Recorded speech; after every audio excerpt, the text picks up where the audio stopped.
My cousin called me 3 weeks ago.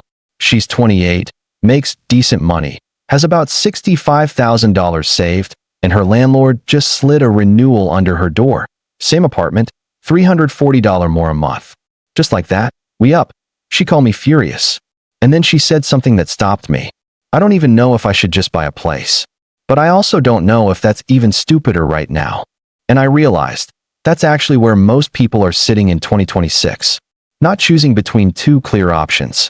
Sitting in genuine confusion, getting pulled in opposite directions by everyone around them, and making a decision worth in hundreds of thousands of dollars based on vibes. So this video isn't a debate. It's not team rent versus team buy. It's me sitting down and telling you what this decision actually looks like in real numbers, in the real world, right now, including the parts that are genuinely uncomfortable for both sides. Let's talk about what 2026 actually looks like. Mortgage rates are sitting between 6.5% and 7.2%, depending on your credit and your lender. That is not 2021. That is not 3%. People who bought in 2020 and 2021 are living in a completely different financial reality than someone buying today, and pretending otherwise is dishonest. At the same time, rents in most mid-size American cities have gone up somewhere between 28% and 41% over the last 4 years. That $1,400 apartment from 2020 is $1,850 to $1,950 now, maybe more. And your landlord isn't losing sleep about it. So both options have gotten more expensive. That's the actual starting point in 2026. Neither side gets to pretend they're the obvious winner anymore. The number your brain focuses on, and why that's a problem. When you're comparing renting versus buying, your brain naturally grabs the monthly number. That's human. That's normal. A $1,900 rent versus a $2,200 mortgage payment. Your brain says renting is $300 cheaper. Done. Easy. But that monthly snapshot is maybe 15% of the actual decision. The rest of it plays out over years. And the way these two options age is completely different. Here's the thing about a mortgage that people intellectually know but emotionally never really feel until they've lived it.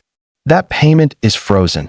You close on a $330,000 home today with 20% down, 6.9% rate, 30-year fixed. Your principal and interest is $1,744 a month. It's $1,744 in 2026. It's $1,744 in 2031. It's $1,744 in 2041. The number does not move. Your rent moves every single year.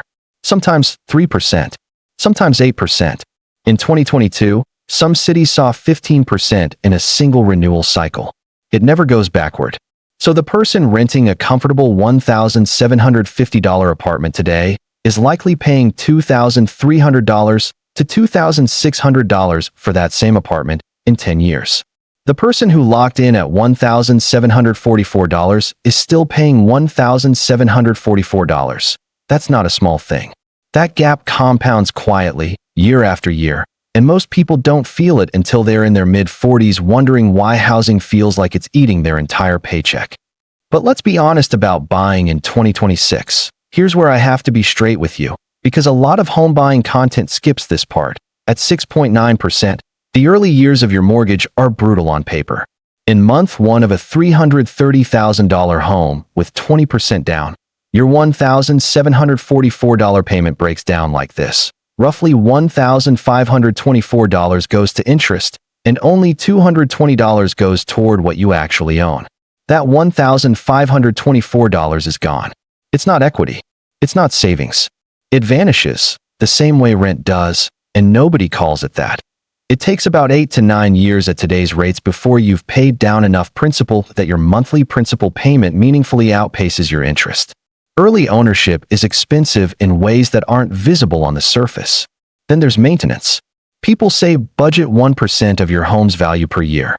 On a $330,000 home, that's $3,300 annually, $275 a month, sitting quietly as a hidden cost that renters simply don't have. In some years, it's nothing. Other years, the HVAC dies in July and you're writing a $9,000 check while sweating in your own house.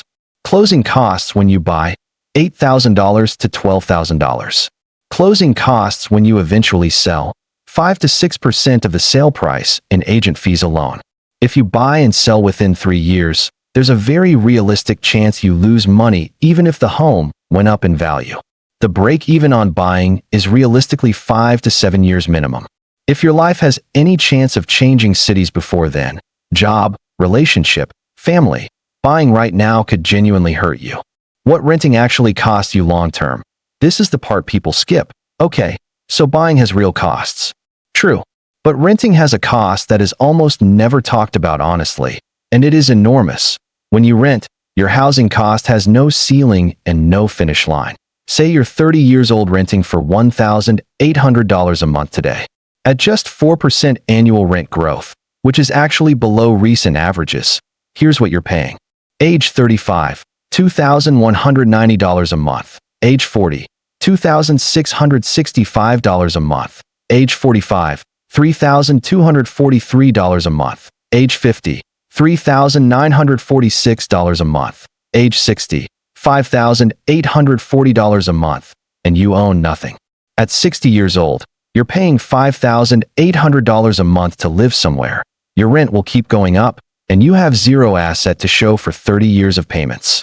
The person who bought that same year? They made their last mortgage payment.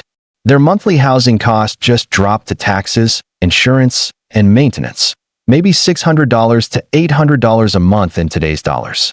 While one person is financially free, the other is writing a $5,800 check and hoping Social Security covers it. That's not fear-mongering. That's math. And it's the math that almost nobody shows renters when they're 30 and the apartment feels perfectly fine. The invest the difference argument. Let's actually examine it. This is the most popular counterargument to buying, and I want to treat it fairly because it's not wrong. It's just incomplete. The argument goes, rent somewhere cheaper, take the difference between renting and owning, invest it in index funds at 8% annually, and you'll build more wealth than a homeowner. Mathematically? Sometimes true. Under the right specific conditions, it can work. Here's the conditions part people leave out. First, you have to actually do it. Every month. For decades. Without touching it. Without lifestyle creep absorbing it. Without deciding the difference isn't worth automating this month. A mortgage is enforced savings, legally binding, automatic, with real consequences if you stop. An investment transfer is voluntary. Most people, when surveyed, say they'd invest the difference. Most people, in practice, don't maintain that discipline for 20 years. Second, you're not accounting for rent growth eating that difference. When you're 30, maybe renting saves you $400 a month versus buying. By 40, if your rent has grown and your mortgage neighbors hasn't, you might be spending $200 more than them monthly. The difference you were investing has shrunk, then disappeared, then flipped. Third, homeowners also build equity through appreciation, and that appreciation happens on the full value of the home, not just the down payment. Someone who puts $66,000 down on a $330,000 home and sees 3.5% annual appreciation earns returns on $330,000. Their $66,000 is working 5 times harder than a $66,000 index fund investment. That leverage is real, and it's almost never included honestly in the rent versus buy comparison. So what's the actual answer in 2026? Here it is, without the hedge. If you're staying somewhere for 7+ years, have stable income, and can actually afford to buy without wiping out your emergency fund, buying wins. Not because it feels good, not because of tradition, because the math, run honestly to completion, shows that locking in a fixed cost in an inflationary world and building equity through leverage beats renting for most people who hold long enough. If you're likely to move within 5 years, live in a market where homes cost 25x or more than annual rent, or your income has any real instability right now, renting is smarter. Full stop. Buying in those conditions isn't building wealth, it's gambling with closing costs and illiquid equity. And if you're renting right now and feel genuinely stuck, not by choice but by prices, by rates, by the math not working in your market, you're not failing.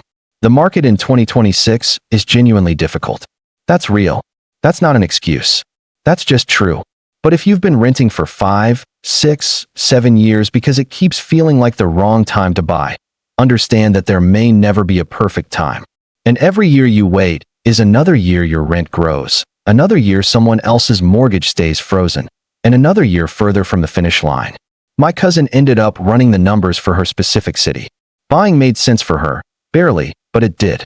She's under contract now on a $285,000 place, and her payment, including taxes and insurance, is $340 less than her renewed rent would have been.